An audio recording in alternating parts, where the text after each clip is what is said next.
Aujourd'hui, ce soir, nous allons démontrer la divergence du rotationnel des A qui est égal à 0. Nous allons démontrer que la divergence du rotationnel des A égale à 0. Ça, c'est la définition littérale plutôt. Nous allons définir mathématiquement cette expression. Donc, la divergence, nous savons que la divergence, c'est l'opérateur nable scalairement à cette fonction A. Nous la considérons comme une fonction A. Et nous savons que le rotationnel, c'est l'opérateur nable vectoriellement à cette fonction. Dans ce cas ici, comme on a la divergence, donc la signifie, on aura l'opérateur nable scalairement A et le rotationnel qui est l'opérateur nable vectoriellement à A est-il égal à 0. Je mets mes quantités nabla A et A. Je mets cette fonction A en évidence et je le multiplie avec l'opérateur nable vectoriellement à l'opérateur nable est-il égal à 0. Donc l'expression littérale, on vient de les traduire mathématiquement en appliquant quelques propriétés. Nous allons devoir vérifier si cette expression, ça nous donne 0. Nous savons que l'opérateur nable a ses composants.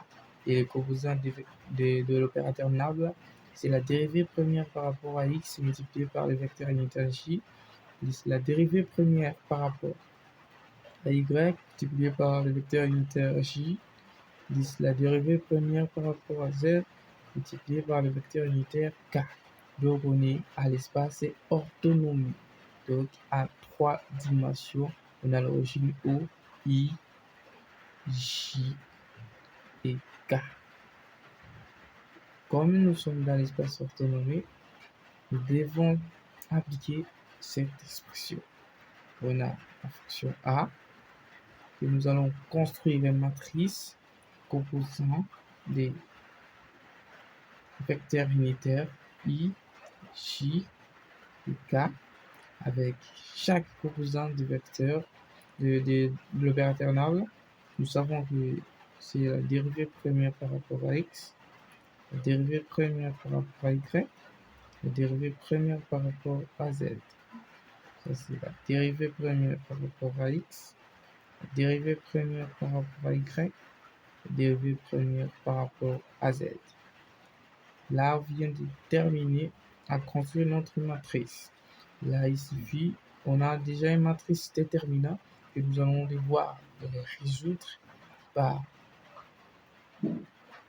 une méthode des LICO, des lignes et colonnes. Donc, nous considérons notre vecteur unitaire J, on a le vecteur unitaire I, ligne et colonne, on a la dérivée première par rapport à Y, la dérivée première par rapport à Y, la dérivée première par rapport à Z, la dérivée première par rapport à Z. Alternance des signes, comme ici c'était plus, ici ça devient moins. Moins J, même procédure. Ligne, colonne. On a la dérivée première par rapport à x, la dérivée première par rapport à x, la dérivée première par rapport à z, la dérivée première par rapport à z. Comme c'était moins, ça devient plus. On additionne. On a k, comme le k est là, ligne et colonne. Ligne et colonne. Donc on reste avec la dérivée première par rapport à x, la dérivée première par rapport à x, la dérivée première par rapport à y et la dérivée première par rapport à y. Et les tout scalairement à notre fonction de départ qui est a. Tout scalairement à notre fonction. Nous allons devoir résoudre notre déterminant.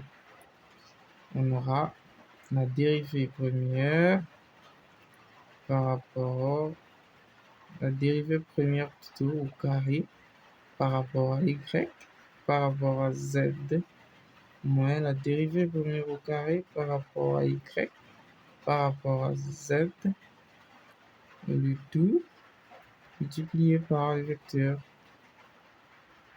unitaire i moins j multiplié par la dérivée au seconde par rapport à x par rapport à z moins la dérivée seconde par rapport à x par rapport à z plus vecteur unitaire k, la dérivée seconde, oui, la dérivée seconde par rapport à x par rapport à y moins la dérivée seconde par rapport à y par rapport à x. On voit déjà que la dérivée seconde par rapport à y par rapport à z, c'est la même chose. Donc ici carrément ça s'annule, on a un 0 et ici on a un 0 et le tout on a un 0. On voit que notre déterminant, ça nous a donné quoi? Ça nous a donné vecteur nul. Un vecteur nul. Et les composants des vecteurs nuls, c'est tout simplement 0, 0 et 0. C'est ça, les composants d'un vecteur nul. Comme on a une fonction qui est a scalairement à notre vecteur nul, donc on a 0. Parce que cette fonction ici, c'est un vecteur. Un vecteur, scalairement un vecteur. Parce que, notez bien, c'est qui produit scalaire de deux vecteurs,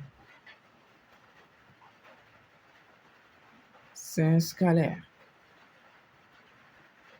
Pour nous, dans ces cas, notre scalaire, c'est 0 parce que le vecteur A, scalairement vecteur nul, ça donne 0 ou 0 appartient à R. Merci, c'était Math et Faux. Merci.